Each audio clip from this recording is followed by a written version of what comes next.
Alors, on va Hashem le Zohar de ce matin, Parashat Ekev. Dit Rabbi Shimon Bar Yochai, viens voir, Ken. Il dit Rabbi Shimon Bar Yochai, viens voir. Akadosh Baruch Hu, il dit au peuple d'Israël, vous dormez et moi je vous protège. C'est vrai qu'il y avait un Romain qui voulait se convertir. Il y avait un Romain. Comment il s'appelait? Il s'appelait Onkelos.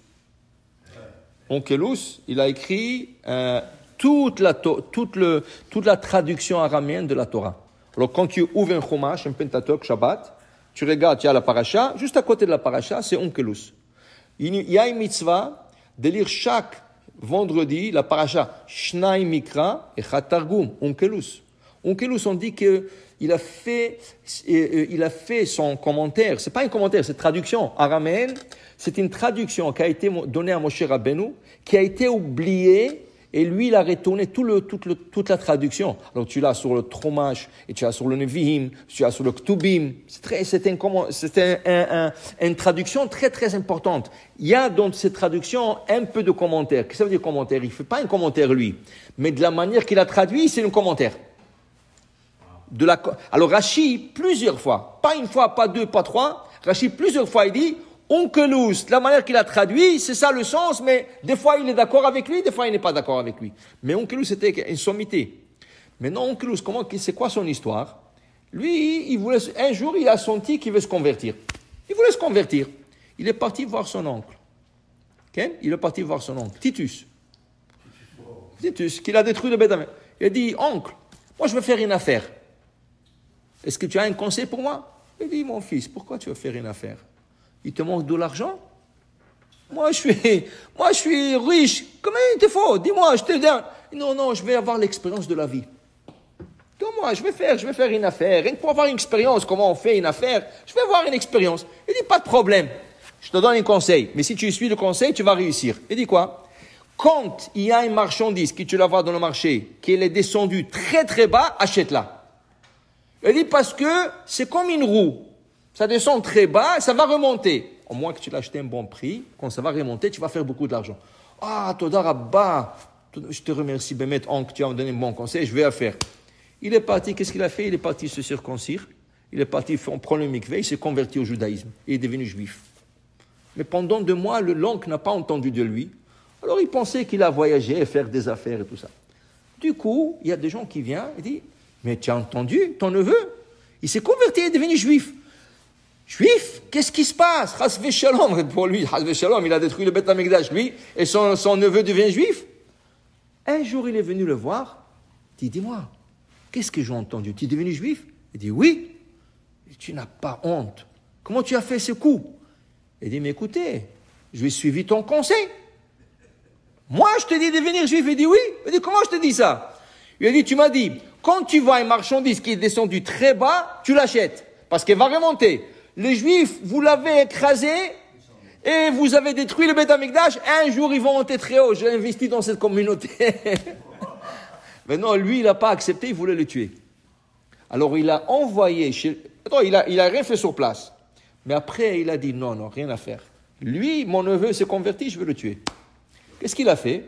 Il a envoyé des soldats pour le prendre, pour le mettre en prison, Alors, ils sont venus l'attraper. Et ils l'ont attrapé. Il voulait le sortir de la maison, il a mis la main sur la mezouza, il a embrassé.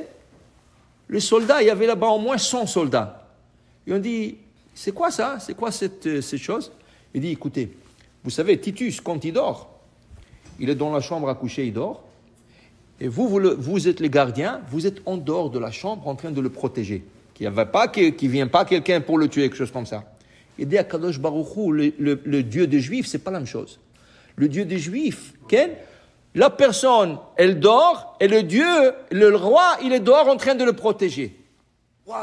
Et qu'est-ce que c'est ça? Ça, c'est la protection. La mezouza, c'est la protection. Il a converti tout le sang. Tout le sang, ils ont dit quoi? Dieu, c'est un roi, et lui, il est dehors, il est en train de protéger ses sujets. Alors, c'est une religion magnifique. Il les a convertis. Okay? Et après, il a envoyé encore une troupe. Il les a convertis par un autre Vartora.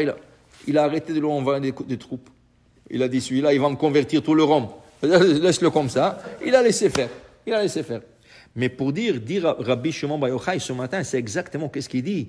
Il dit la personne, elle dort, et Akadosh Baruch Hu est en train de le protéger sur la porte. Okay? Il dit ici, Bishma Kaddisha, avec le nom sacré de Dieu, il est en train de protéger cette personne qui est dans. Et il dit, c'est quel nom? C'est le Shakai. C'est le Shaddai.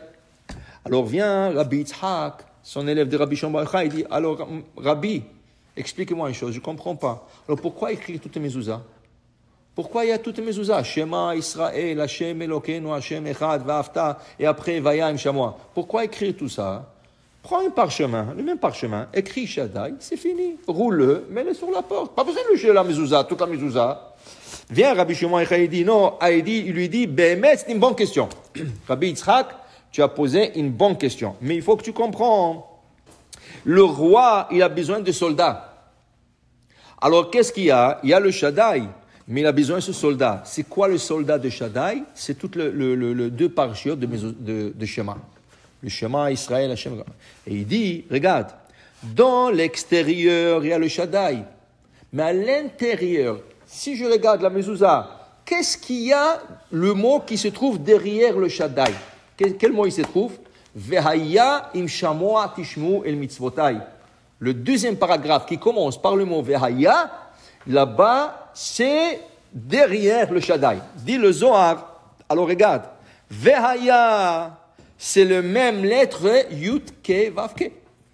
Vehaya, Vav, He, Ken, Yud et He. Alors si tu renverses tu permutes, tu renverses les lettres, tu les arranges, qu'est-ce que tu vas voir? Yud Ke Vav Ke. Il dit voilà, deux chomrim. Un à l'extérieur et un à l'intérieur. À l'extérieur, Shaddai, à l'intérieur, Vehaya, qui est... Tu comprends pourquoi il faut toute une mezuzah. Ça, c'est la protection. Et le Melech, il dit ici, le roi, mit'ater, il est entouré par le soldat, et ça prend tout ça pour protéger la personne. Alors, il dit ici...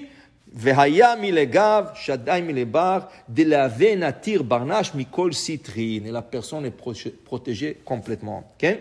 Alors il dit ici, c'est ça l'importance de ça. Maintenant, je dois vous expliquer. Maintenant, j'ai vu ça maintenant dans beaucoup de maisons. Il y a une nouvelle mode. Qu'est-ce qu'ils font? Ils font des chambres. Okay? Normalement, dans une chambre, normale, jusqu'à date, qu'est-ce qu'ils ont fait? Toujours, tu as deux montants qui montent vers le plafond.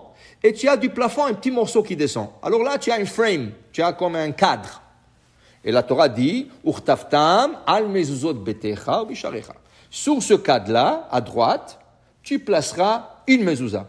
La nouvelle mode maintenant, la nouvelle construction maintenant, ils font plus ça. Ils font deux montants qui montent jusqu'au plafond. Il n'y a pas un morceau qui descend. Et ils te disent, c'est beau, esthétique.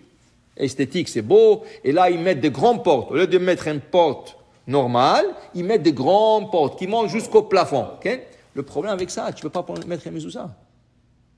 Parce que pour la mezuzah, il faut le morceau qui descend du toit. Okay? Alors ça veut dire que si le gars il construit toute sa maison, j'ai parlé avec un, il m'a montré. Un gars il m'a montré sa maison, toute la maison est comme ça. Il peut mettre la mezuzah ni dans la porte en avant, ni dans les chambres à coucher, ni dans le salon, ni dans la cuisine, toute la maison. Le designer il lui a dit comme ça. Maintenant, on va dire, s'il dit, non, tu sais quoi, moi je vais mettre quand même la mezuzah. D'abord tu ne peux pas faire une bracha, et c'est comme si tu n'as pas mis la mezuzah. Pourquoi? Parce que c'est pas hayav, c'est pas obligatoire. Il peut, bien sûr, maintenant il doit arranger toute la maison. C'est ça, mais tu as besoin de faire tout ça. Mais pour te dire, ils croient qu'ils font la vie d'une Torah, c'est pas la vie d'un designer. Un designer, il va te faire des portes comme ça, des portes carrées, des portes triangles, tout ça. Mais il faut savoir selon l'halakha. Okay? Et selon l'halakha aussi, il y a des portes où tu peux mettre la mezuzah. Il y a des portes où tu ne peux pas mettre la mezuzah. Il y a la taille de la chambre, 2 mètres sur 2 mètres minimum. Alors, walk-in closet. Des fois, dans le walk-in closet, dans l'armoire des habits, oui, on peut mettre une mezuzah. Des fois, on ne peut pas mettre des mezuzahs. Okay? Il y a des chambres, il y a des balcons. Il y a des balcons où il faut mettre la mezuzah à droite. Il y a des balcons où il faut mettre la mezuzah à gauche. Tout dépend de la manière de rentrer. Il y a plein de choses. Alors, avant de mettre mezuzah, tu as besoin de te conseiller avec quelqu'un qui te conseille quoi faire. Et surtout, quand tu construis une maison et tu fais ta propre demande, est-ce que ça, si je fais comme ça, j'aurai le droit de mettre une mezuzah ou pas? Pour dire que regarde l'importance de la mezuzah. Sinon, Akadosh Baruch Hu ne vient pas te protéger. Akadosh Baruch Hu avec tous les soldats qu'il y a ici. Alors pour dire pour la mezouza, il faut savoir comment faire pour avoir la mezouza bien placée. Baruch Adonai Le'olam. Amen ve Amen.